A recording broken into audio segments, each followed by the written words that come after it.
joining me again for another Pixie Talks review vlog. Pixie Talks, reviews and vlogs at Pixie Talks. Okay, so last week I talked about a recent film featuring my favorite actor, Tom Hiddleston. And we're gonna keep the Hiddleston train going this week too. When not being Disney villains, Hiddleston also does some really interesting artsy drama films.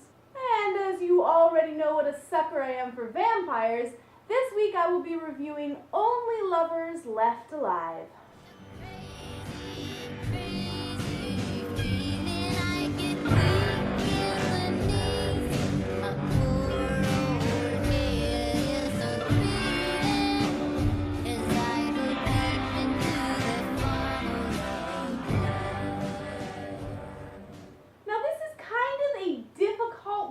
Dissect, as it is an art film with a lot of very intriguing layers.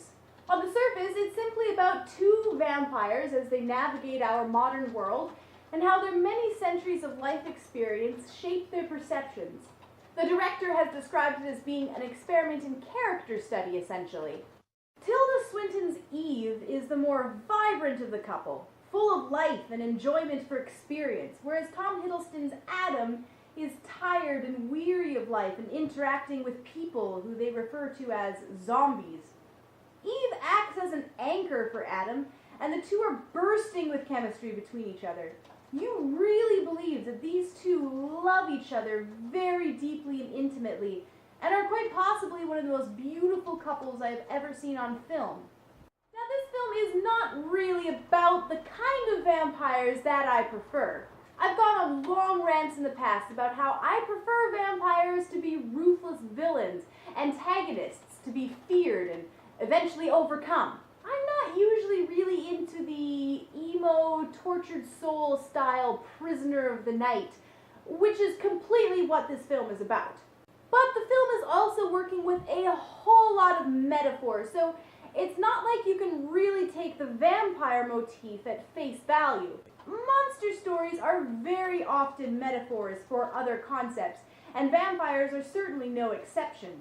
Vampires have often been used as a metaphor for addiction, usually to lust and sexuality, but this time the metaphor is a lot more blunt. Blood is clearly a drug for these characters, and the film goes to great lengths to make them seem like totally dependent junkies. And yet, despite the drug allegory that the film is working with, these characters have so much life in them that you can't help being enchanted by them and their lives. They don't seem all that evil, and yet they don't really seem all that good either. They mainly just are beings that observe our world, exist in it, are trapped by their addiction, and yet try to enjoy living life in the moment as much as they can. I don't think that I've ever seen the tortured soul trope played so honestly. It's raw, it's gray, it's ambiguous, and it's vibrantly alive at the same time that it's decaying and dead. The acting, by the way, in this movie is incredible.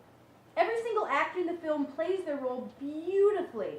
The characters are each and every one so brutally realistic that you don't even question the odd scenes that don't seem to lead anywhere in the plot.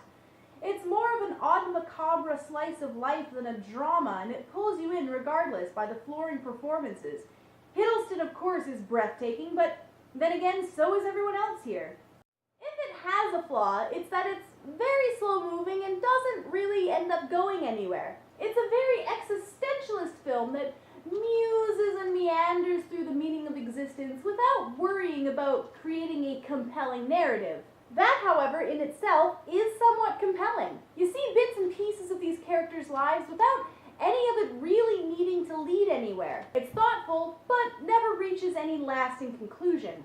And although this engages the intellectual side of me, I have to admit that the fangirl in me isn't quite satisfied. I'd still love to see Hiddleston sink his teeth into a more traditional vampire role. You brought the monster. In the end, though, I'd say it is definitely worth watching if you are a fan of artistic films. It is beautifully performed and will leave you feeling contemplative.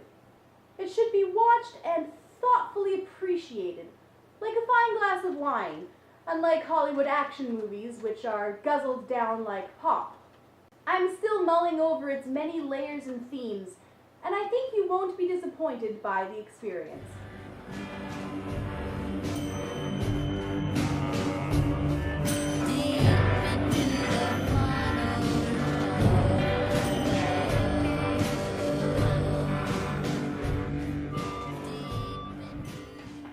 And that's it for my review of Only Lovers Left Alive. Next week is something a little bit more high-speed and action-packed, so be sure to come back for that. You can add me on Facebook and Twitter as well if you'd like, and I'll be seeing you next week. Bye!